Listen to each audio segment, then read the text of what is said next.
Olá, seja muito bem-vindo ao Jornal da Record News. Esta edição também está ao vivo no nosso canal do YouTube e no Facebook da Record News. Vamos aos destaques desta segunda-feira. Cientistas encontram células de defesa contra o coronavírus em pessoas que não desenvolveram anticorpos. Achado reforça a conclusão de estudos anteriores sobre a eficácia de resposta à imunidade celular contra o coronavírus. Mais de 30 mil vagas de aprendizes podem ser extintas até o fim do ano. O número de empresas parceiras caiu quase 12% desde o início da pandemia, segundo o Centro de Integração Empresa-Escola. Fumaça encobre céu de Cuiabá. Depois das intensas queimadas registradas na cidade, a umidade relativa do ar é de 16%, muito abaixo do ideal. Cientistas encontram partículas de microplástico em órgãos humanos pela primeira vez. A descoberta é considerada preocupante, mas os efeitos das partículas na saúde humana ainda são desconhecidos.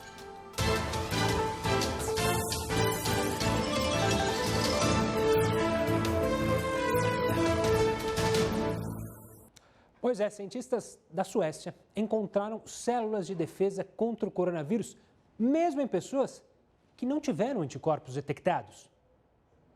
As células T foram identificadas no sangue de pessoas que não tiveram anticorpos detectados para o coronavírus. A conclusão foi publicada na revista científica Cell. A principal função das T é destruir células infectadas com vírus. Elas, junto com os anticorpos, trabalham para defender o corpo de infecções, mas se comportam de formas diferentes. Os pesquisadores analisaram o sangue de pacientes que foram diagnosticados com casos leves da Covid-19 ou que não apresentaram sintomas e também de pessoas que foram expostas ao vírus por meio de familiares infectados. Esse estudo dá mais força a outros que indicavam que os anticorpos para o coronavírus tendem a desaparecer, mas a resposta imune celular tende a durar mais. Isso significa que é possível que essas pessoas tenham adquirido anticorpos contra a doença, mas depois de um tempo, essa resposta foi desaparecendo.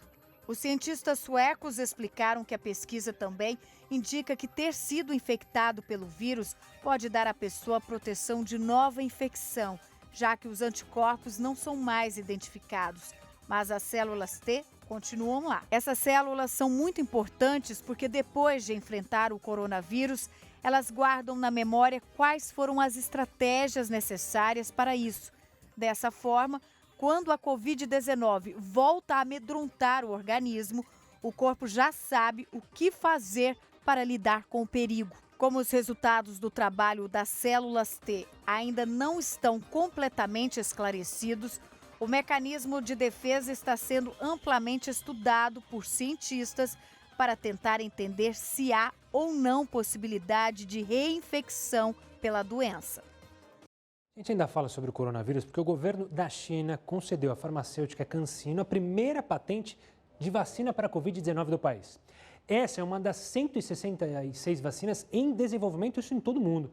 Quem vai comentar o assunto é o Heródoto Barbeiro, que já está de volta, esteve afastado uns diazinhos, mas está pleno. Olá, Heródoto. Olá, Gustavo. Olha, eu estou mais jovem, sabe por quê? Porque eu fui identificado com a doença que só atinge jovens. É chamada apendicite, que velho não tem apendicite. Como eu tive apendicite, por isso que eu faltei 2 dias, eu estou me sentindo agora 0 bala. Mas olha, Gustavo, eu queria dizer o seguinte, eu fui dar uma olhada na tal história da vacina russa hoje foi o primeiro dia útil de fabricação da vacina russa. Hoje, ele já tem milhões de doses para vender. Aí eu fui olhar lá direitinho, né? E esse cidadão aí, o seu Putin, que está aparecendo agora, está lá no site, ele ordenou que fosse feita a vacina. O homem manda. É o novo czar do século XXI. E o laboratório foi fazer. Mas pera um pouquinho. Não foram só 34 pessoas testadas? O laboratório disse, não foram não. Foram 68, olha que coisa. E mais, ele esclarece o seguinte, que esse laboratório que nós estamos mostrando aí, o laboratório russo, na verdade, ele faz pesquisas com vacina há 40 anos. E quando o Putin disse, faz a vacina, eles praticamente já tinham toda a pesquisa feita. Por esse motivo, a impressão que está me dando de ler lá no site da Rússia é de que a vacina é segura. Mas faz parte também da nova Guerra Fria. Tanto assim que o nome está aí, ó. O nome da vacina é Sputnik. Sputnik é o primeiro satélite que que os soviéticos colocaram em órbita da Terra na Guerra Fria com os Estados Unidos. E eles recuperaram, dizendo, olha, nós estamos aí de volta, com o nome Sputnik, lembrando da Guerra Fria. Outro fato importante também, porque ela vai chegar no Brasil, né, o Paraná vai comprar, em desenvolvimento mais 166 vacinas pelo mundo. Eu tenho brincado aqui conosco que essas vacinas vão ser vendidas na 25 de março. Você vai poder dizer o seguinte, hoje eu quero a vacina número 33, são 166. A russa já está sendo vendida, por aí você tem uma ideia onde nós vamos chegar. Atrás dessa Guerra Fria, há logicamente grana, ou seja, em fase de testes clínicos em pessoas em tudo quanto é lugar do mundo, mais de 30 países do mundo estão passando por isso, inclusive no Brasil, onde nós temos pelo menos 4 ou 5 vacinas sendo testadas. A russa ainda não foi testada aqui, apesar do convênio assinado com o estado do Paraná. Mas é bom lembrar o seguinte, o Paraná está com a vacina russa, São Paulo está com a vacina chinesa, há outras vacinas, sim, nós podemos inclusive mostrar aí mais para frente um pouquinho, dizendo o seguinte, a Pfizer lá, a Pfizer está fazendo um acordo com a Bahia. Então você vê que não vai faltar vacina no Brasil. A Oxford, o governo federal, a Sinovac, o São Paulo, Moderna ainda não vendeu aqui, a Pfizer está se acertando com a Bahia, a Sinopharm ainda não chegou, há mais uma terceira, além da vacina russa. Então, portanto, nós estamos numa fase realmente interessante, né, dessa briga pelo mercado mundial, que é o mercado mundial das vacinas. O pessoal quer vender, quer faturar de um lado e quer mostrar força política nessa nova fase da Guerra Fria, onde tem vacina de um lado e tem o conhecimento da tecnologia do outro, especialmente a tecnologia voltada para a comunicação, a briga do TikTok e mais aqueles sites todos chineses que o Trump quer botar um ponto final. Em todo caso, a coisa vai indo bem, porque mais cedo do que a gente pode imaginar, Gustavo, a vacina vai estar aí nos postos de saúde ou para vender aqui na farmácia da esquina.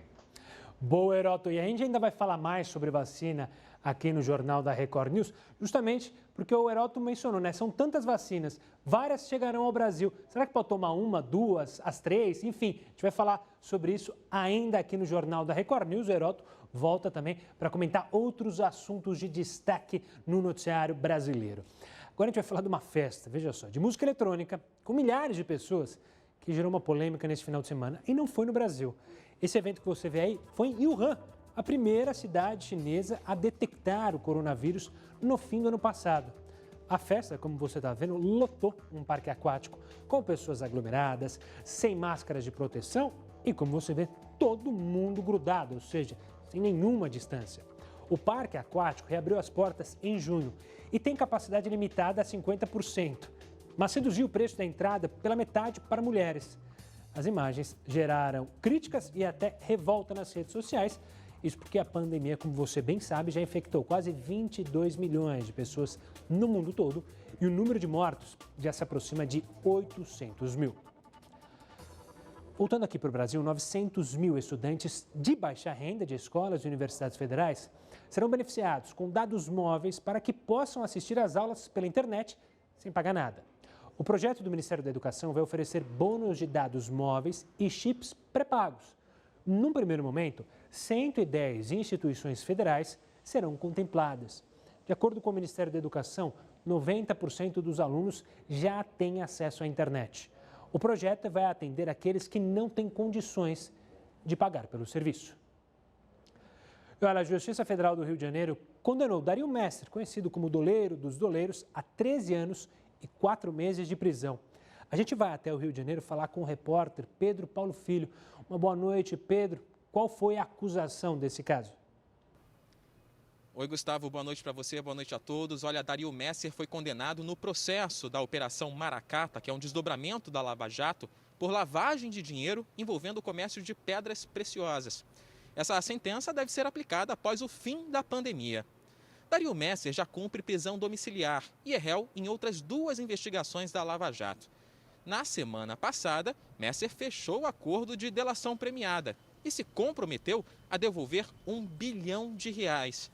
Na delação, Messer revelou que entregava pacotes de dinheiro com até $300 mil, o equivalente aí a R$1.615.000, para integrantes da família Marinho, na sede da TV Globo, aqui no Rio de Janeiro. Os Marinho disseram que nunca realizaram operações de câmbio não declaradas às autoridades.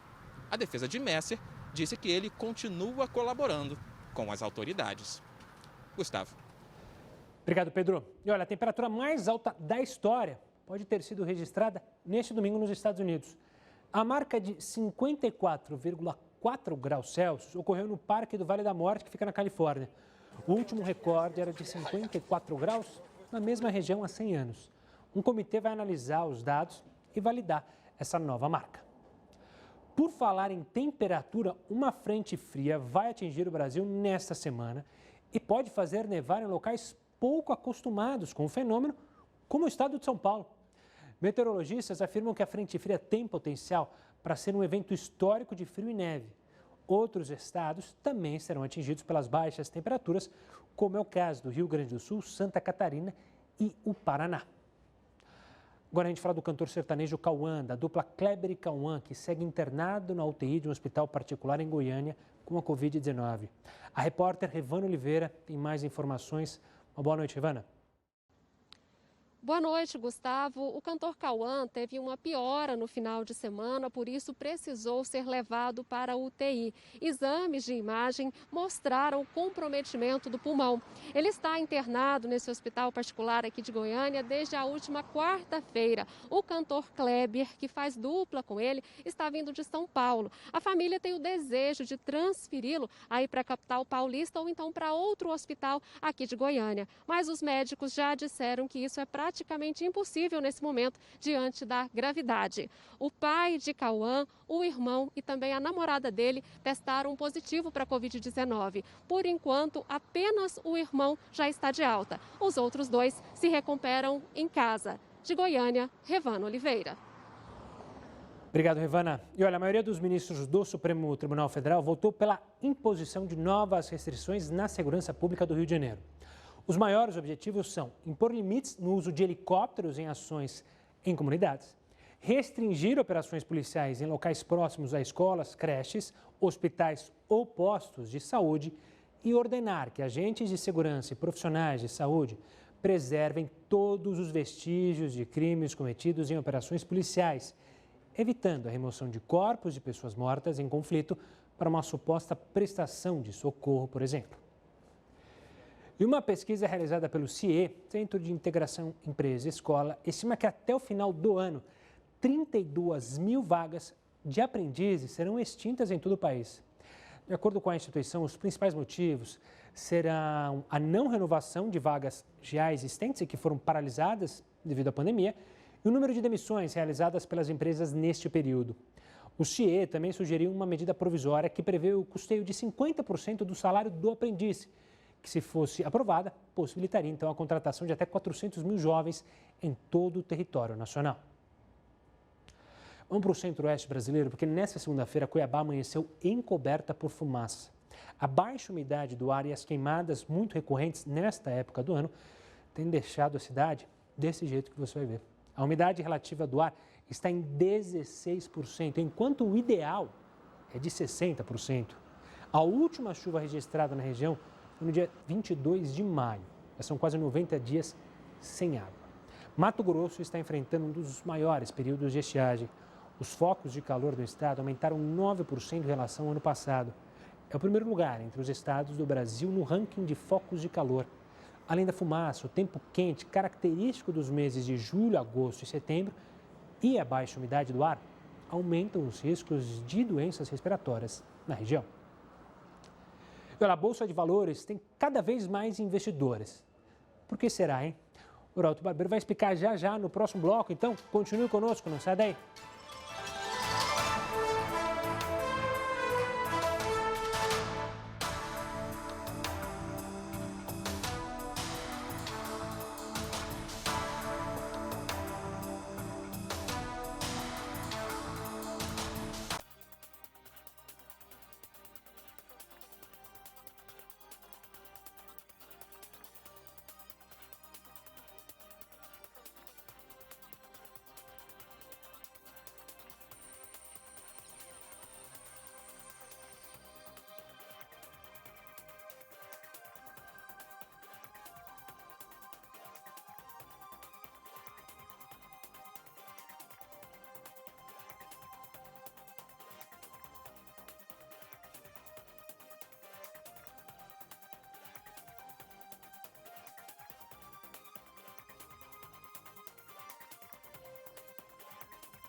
Já estamos de volta e a busca pela vacina contra a Covid-19, como a gente mostrou no primeiro bloco, continua a todo vapor. E essa espera gera algumas dúvidas. Por exemplo, será que você vai poder tomar mais de uma vacina? Para responder essas e outras perguntas está aqui Juarez Cunha, presidente da Sociedade Brasileira de Imunizações. Doutor, obrigado pela participação aqui conosco. Então, eu já começo com essa pergunta. Eu vou poder tomar mais de um tipo de vacina ou não? Como funciona isso? Boa noite, Gustavo. É um prazer estar com vocês aí na Record. Primeiro a gente tem que ter uma vacina, né? Então, antes de querer fazer várias, né? Como regra geral, né, o que a gente preconiza é utilizar uma vacina de acordo com segurança e eficácia apresentada, né? Então, nesse momento, o que a gente está esperando é ter vacinas que sejam seguras e que sejam eficazes disponíveis. E isso a gente ainda não tem. E, doutor, me diz uma coisa, a gente mostrou no primeiro bloco, inclusive, que são vários acordos que estão sendo realizados, né? O governo federal tem um acordo com a vacina de Oxford, o governo do Paraná sinaliza com um acordo com o governo da Rússia, a Bahia agora com mais uma vacina. Mas eu queria que o senhor explicasse como funciona para uma vacina, de fato, começar a ser usada no Brasil, ou seja, precisa de uma aprovação da Anvisa. Sem essa aprovação, por mais que exista acordo, ela não pode ser dada à população, correto? Com certeza. Então, eu acho que é importante até a gente retomar como que as vacinas acabam chegando, por exemplo, ao nosso Programa Nacional de Imunizações, né? São vacinas que passam por um período bastante longo de pesquisa até se mostrar seguras e eficazes. Em geral, isso são anos, né? 10, 15 anos. Algumas das nossas vacinas que temos na rede levaram 10, 15 anos de pesquisa até chegar à utilização em massa, né? Então, tem todas as fases que devem ser cumpridas, etapas que devem ser cumpridas. Sabemos que agora, durante a pandemia de Covid, tudo está muito rápido, né? Inclusive a parte de pesquisa. Então, essas fases que a gente chama de fases 1, 2 e 3, muitas delas estão ocorrendo ao mesmo tempo, 1 e 2 juntos, 2 e 3 juntos, né? Nós temos mais de 165 vacinas candidatas, né? 30 que estão em fase clínica e algumas mais adiantadas em fase clínica, que a gente chama fase 3. Para chegar ao uso da população, né, elas têm que passar por todas essas fases, se mostrarem seguras, se mostrarem eficazes, para daí termos a liberação em escala maior para a população. Doutor, outra questão que também tem deixado muita dúvida, inclusive a gente ainda acredito que nem tem resposta, mas você falou da campanha de vacinação para outras doenças. Eu vou usar o exemplo, por exemplo, do sarampo. A gente teve campanhas do sarampo, porque muitas pessoas não estavam vacinadas, e aí uma campanha, um período, um grupo de risco para ser vacinado, mas eu também posso ir me vacinar de maneira privada. Você acredita que essa discussão ainda tem que ser tomada para decidir qual será o grupo que tomará a vacina primeiro? Isso tem que ser organizado para justamente não ocorrer aglomeração. Como que você imagina que isso vai funcionar? Bem, primeiro eu acho que é importante a gente comentar que nós temos um programa muito reconhecido mundialmente, nós temos a expertise tanto de logística, né, como de uma quantidade bastante importante de vacinas disponíveis. Nós temos mais de 37 mil salas de vacinação no SUS, né?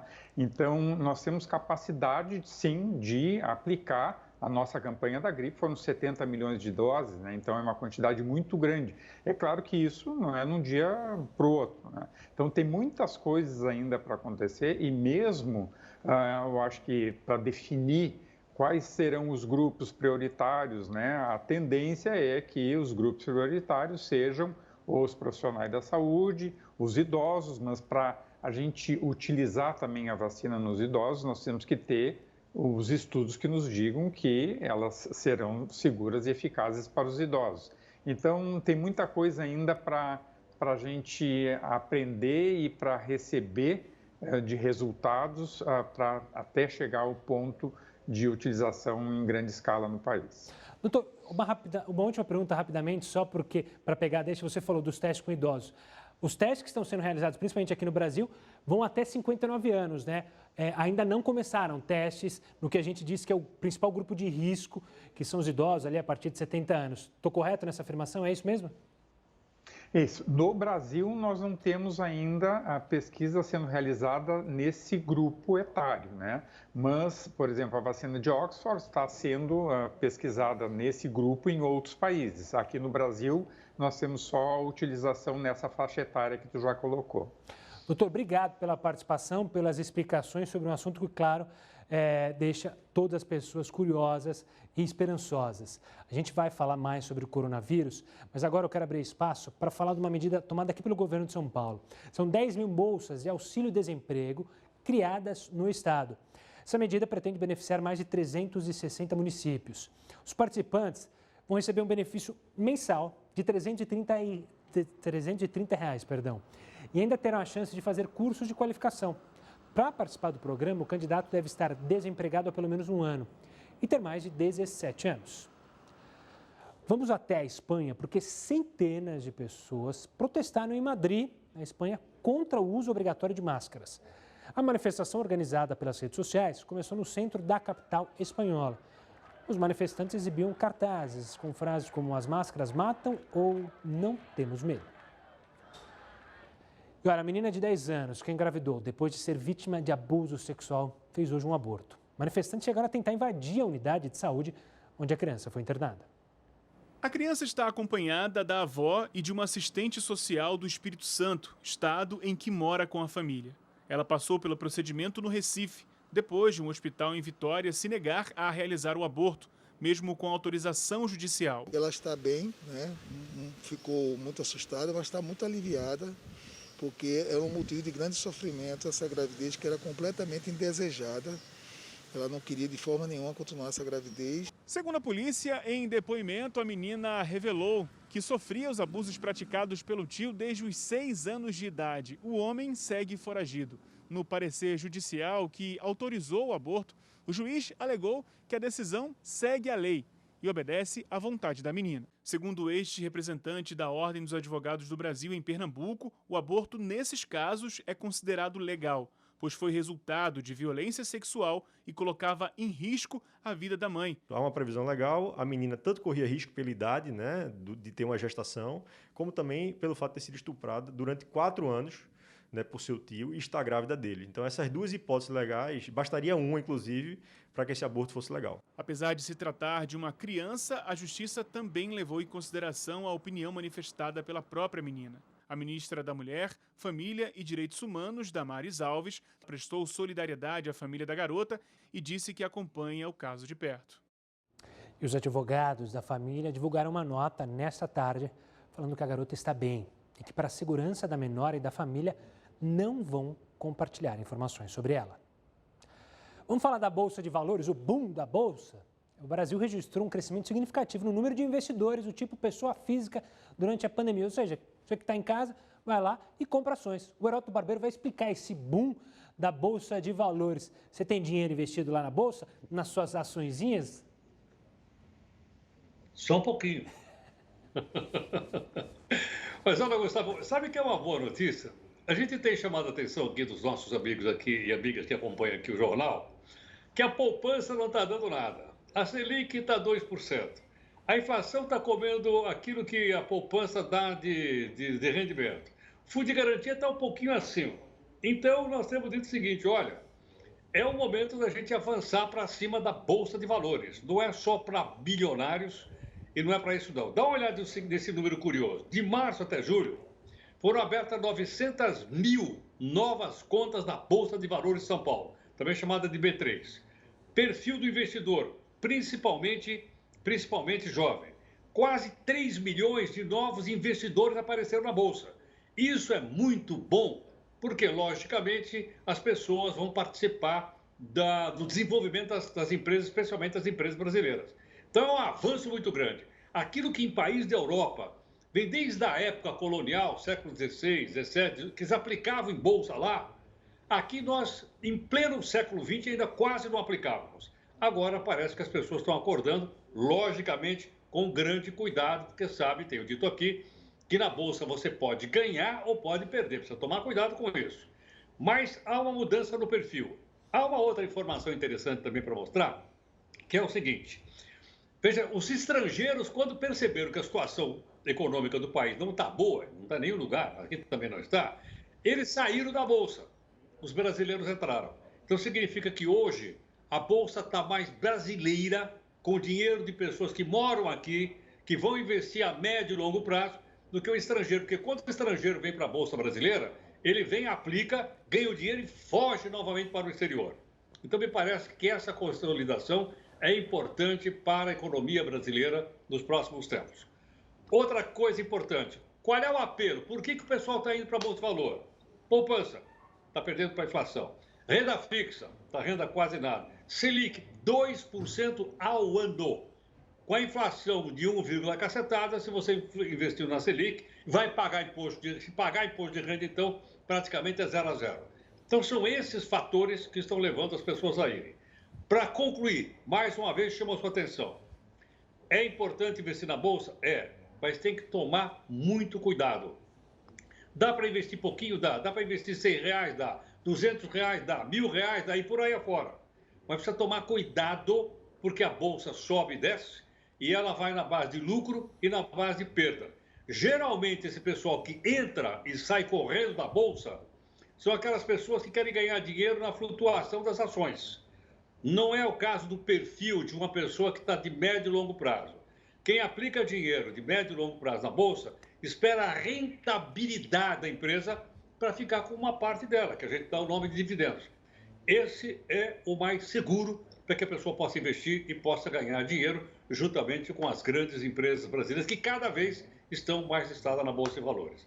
Então é um fato importante, uma mudança importante no mercado, Gustavo, porque até agora era aquele negócio, Bolsa parece que é um negócio, um bicho de outro planeta, tá? E que pouquíssimas pessoas tinham acesso. Está vendo aí agora que a moçada está entrando na internet, aprendendo a mexer na Bolsa e investindo lá. Boa, Heroto. Daqui a pouco o Heroto volta aqui para participar mais do Jornal da Record News. A gente deixa um pouco de lado as questões econômicas e vai trazer um destaque do esporte. É que tem mudança lá no Barcelona.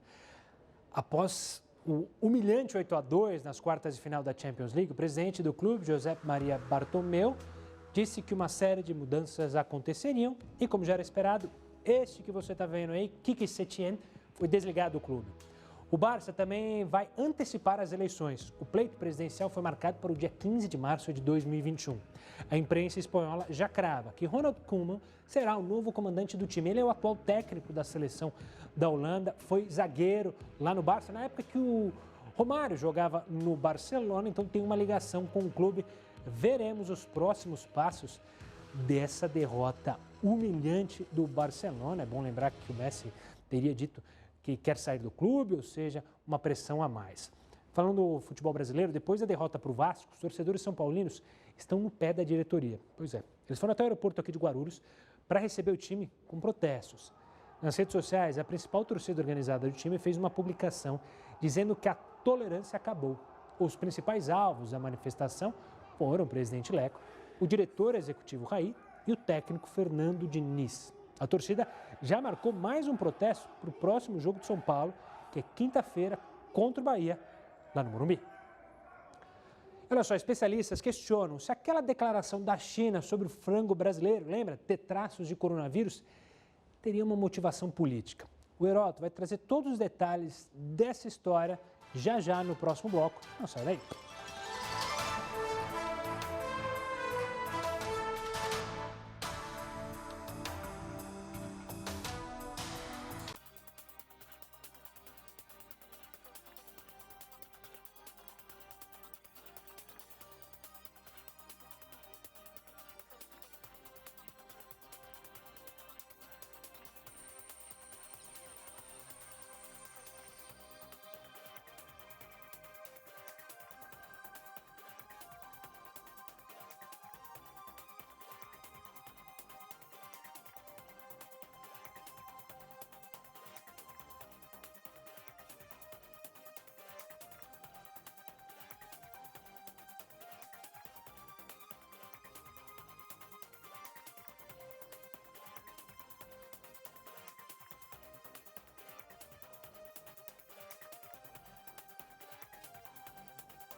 Já estamos de volta para falar justamente da China. Após a declaração do governo chinês de ter detectado traços de coronavírus em embalagens de frangos importadas pelo Brasil, especialistas estão questionando se essa divulgação pode ter motivações políticas e comerciais.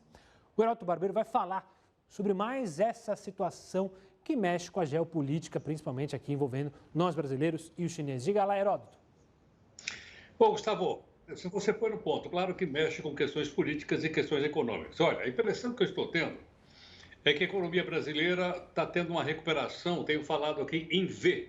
O que significa isso? Significa que ela bateu no fundo do poço, lá no mês de maio, e ela vem recuperando rapidamente. Uma das responsáveis por essa recuperação é isso que a gente está mostrando aí na nossa imagem. É o agronegócio brasileiro, as exportações brasileiras em geral, mas principalmente aquelas que têm algum valor agregado, ou seja, alguma coisa que é processada. Carne de frango, por exemplo, tem valor agregado, e outras carnes também têm. E o Brasil é um grande exportador. Teve, como você lembrou aí, uma notícia na China, de uma cidade chinesa, dizendo que um franguinho brasileiro desse teria vindo com o coronavírus. Não se falou mais nada. Eu olhei hoje o noticiário internacional, olhei o noticiário na China, ninguém disse mais nada, ficaram quietinhos.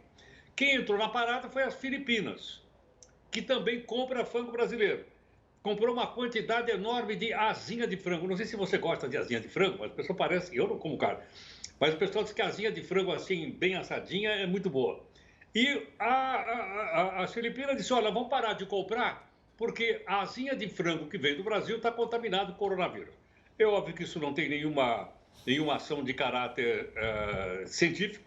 É, na verdade, uma questão de ordem econômica. Por quê? Porque os produtores de frango lá das Filipinas ficaram bravos porque está importando do Brasil, que é um frango de melhor qualidade e é mais barato. Então, eles resolveram achar uma desculpa. A desculpa é, o franguinho brasileiro já vem com o coronavírus. Não é verdade. Tanto assim que o Brasil imediatamente reagiu e bateu na porta da Organização Mundial do Comércio. E foi lá para dizer, olha... Não é verdade isso, mas é apenas uma questão de concorrência desleal. Para tirar o produto brasileiro, que vende bem, aliás, das Filipinas, eles então estão nos acusando de um fato que não tem comprovação científica. Mas olha, Gustavo, a gente precisa se acostumar com isso, porque na medida que você cria um produto bom, você entra no mercado internacional, você começa a concorrer com os locais, o pessoal começa a lançar mão de tudo aquilo que é possível imaginar, para poder, então, preservar o seu mercado. E o Brasil tem que se acostumar a isso, porque o Brasil está crescendo e está tendo uma boa participação no mercado mundial, principalmente do agronegócio. Vamos ver se as Filipinas serão condenadas ou não na Organização Mundial do Comércio. É isso aí, Gustavo. Heródoto, quando a gente fala em comércio, livre comércio, em guerras comerciais, isso sempre vai existir. A gente tem também, se a gente for olhar, Brasil e Estados Unidos tem uma guerra agora com álcool, com etanol, quer dizer. Então, claro que isso sempre ocorre, por isso é bom a gente sempre estar atento. Heródoto, você volta amanhã aqui conosco no Jornal da Record News. Uma ótima noite, a gente se encontra amanhã. Vamos falar dos pesquisadores da Universidade do Arizona, nos Estados Unidos. Eles encontraram pela primeira vez microplástico em órgãos e tecidos humanos. A descoberta foi feita porque os cientistas adicionaram partículas a 47 amostras de tecido de pulmão, fígado, baço e rins, que examinaram de um banco de tecidos criado para estudar doenças neurodegenerativas. Pesquisas feitas em animais têm associado a exposição a micro e nanoplásticos a infertilidade, inflamações e até o câncer. Mas os impactos na saúde humana ainda são pouco conhecidos. E por falar em pesquisa, uma pesquisa do Ministério da Saúde da Espanha indica que o hábito de fumar perto de outras pessoas favorece a disseminação do coronavírus. Por isso, o governo espanhol proibiu as pessoas de fumarem em espaços públicos sem distanciamento. A gente vai falar mais sobre isso, no próximo bloco. Continue conosco.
Estamos de volta para falar do estudo do Ministério da Saúde espanhol que indica que fumar, principalmente perto de outras pessoas, favorece a disseminação do coronavírus. Por essa razão, o governo de lá determinou na semana passada que as pessoas só fumem com o devido distanciamento nas ruas.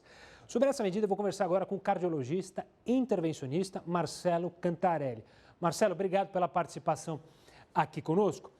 A primeira pergunta que vem quando você tem uma medida tomada por um governo desse, imagino que dá para contrair o coronavírus se alguém assoprar a fumaça do cigarro no ambiente próximo? Isso existe? Sim, na verdade, quando você vai fumar, por exemplo, ou conversar, você tem que estar sem a máscara. E ficar sem a máscara, você vai estar vulnerável. Se você estiver próximo a uma pessoa com uma distância menor que 1,5 metro, e essa outra pessoa estiver sem máscara, e também os dois fumando, isso é uma situação de alto risco de contágio. Então, fumar é um hábito, além de todos os hábitos nocivos, né, todos os males que o cigarro causa ao organismo, ele também deixa a pessoa vulnerável, porque nesse momento a pessoa vai tirar a máscara para fumar. A gente tem visto pelas ruas, né? As pessoas descem das empresas, o horário, intervalo do trabalho, inclusive instituições de saúde. E você vê na calçada aquele grupinho, 3, 4 pessoas ali fumando, batendo papo, com a máscara no queixo, tá certo? E aí é uma questão de vulnerabilidade, a pessoa pode se contaminar ali. Doutor, outra questão que existe também relacionada ao cigarro é aquele narguilé, eu nunca sei o nome, nem quero saber também, não me importa, mas o cigarro compartilhado. Isso piora ainda mais, imagino, né? Porque está a saliva passando de um para o outro, ou seja, isso tende a ser ainda mais arriscado, ou não? Ah, não, sem dúvida, porque ele é compartilhado, então ali a piteira ela é compartilhada. E você vai entrar em contato com a saliva de outra pessoa, quer dizer, o risco ali é altíssimo. E para a saúde, uma sessão de narguilé é igual você fumar 100 cigarros. Então, veja bem, se um cigarro já tem 4.500 substâncias químicas, 2.500 delas cancerígenas, imagina uma sessão de narguilé, quer dizer, então é um risco realmente bastante alto você participar disso. Doutor, aproveitando que a gente está falando do cigarro, no começo da pandemia chegaram a surgir informações que, olha, a nicotina pode ajudar, quem fuma não é internado por coronavírus. Isso caiu por terra, né? É bom deixar bem claro que fumar agrava, principalmente, né, a doença, a Covid-19, no corpo do fumante, certo? Sim, porque assim, não há nenhuma substância dentro do cigarro que seja boa, que proteja alguma coisa. Pelo contrário, todas as substâncias identificadas até hoje são nocivas. A nicotina leva à dependência e as outras substâncias causam as doenças. E todos os tipos de cânceres praticamente são linkados, né? Originados aí pelo tabagismo. E as doenças cardiovasculares também. Então, na verdade, no cigarro a gente não tem nada de benéfico para proteger contra doença nenhuma.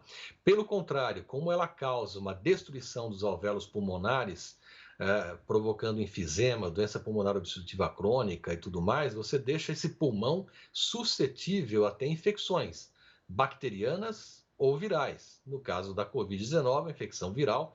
Então, o tabagismo aumenta a chance da pessoa, em pegando a doença, ter uma evolução mais grave.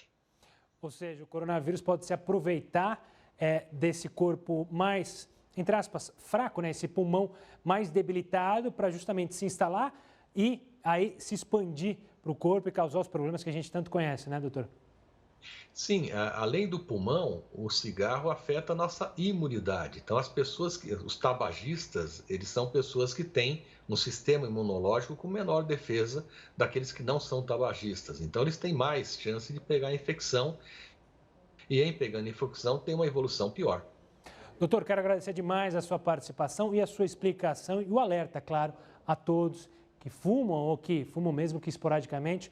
Um forte abraço ao doutor. Essa entrevista também vai estar lá no nosso YouTube, assim como todo o jornal. Sabe aquele termômetro infravermelho que está sendo usado cada vez mais na pandemia? Alguns vídeos divulgados na internet afirmam que ele pode trazer problemas para a saúde. Mas calma, tudo isso é mais uma fake news. Você já deve ter recebido algum vídeo pelas redes sociais afirmando que aquele termômetro utilizado para medir a temperatura das pessoas pode causar danos à glândula pineal. Nesses vídeos que viralizaram na internet, supostos especialistas afirmam que ao colocar o termômetro na testa das pessoas, os raios infravermelhos do objeto poderiam afetar a glândula pineal e, no futuro, trazer problemas para a nossa saúde. A pequena glândula fica no centro do cérebro, em uma região mais profunda que a testa, e é responsável pela produção de hormônios. De acordo com médicos, não existe nenhuma relação entre o termômetro e a glândula. Na realidade, os médicos rebatem essa afirmação.